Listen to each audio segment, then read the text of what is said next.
اخيرا البطوله سهل عليها الله. اش هو هذا؟ اش هاد التهور؟ اش دكيتوا لهاد الناس؟ اش درتوا لهاد العائله؟ قبل ما ندوزوا للكريتيك نكونوا شويه بوزيتيف. تبا لاي واحد تينهب المال العام، تبا لاي واحد تيحط يدو على المال ديال الدعم.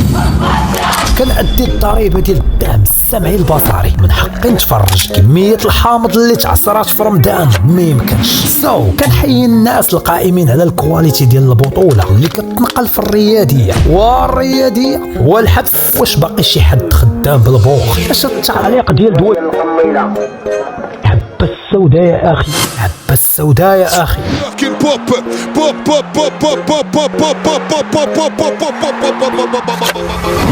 ديال القميله معلق داخل على ماتش، لا سكريبت لا معلومات، ما عندوش باكاج. مره بنادم يتلاها في شي انفو، وماشي بالضروره تكون على هاد الماتش. كره في التماس 2026 صاحبي، كره في التماس. كمان راه لا يعقل. ماتش ملعوب عند العسكر وانا كنتفرج في السي اف سي. 87 كيلو بيناتنا، ساعه ديال الطريق بيناتنا. نشوف الضبابه في التلفازه واخا يكون هاد الفريكونس جاي في الكار. الناس كتستريمي في تيك توك بكاميرا سينماتيك. قدوا الاعدادات الدراري الله يرضي عليكم. ابارسا اي واحد تيساهم في التطور ديال الجيم. بيست اوف لاك. يلا غيره.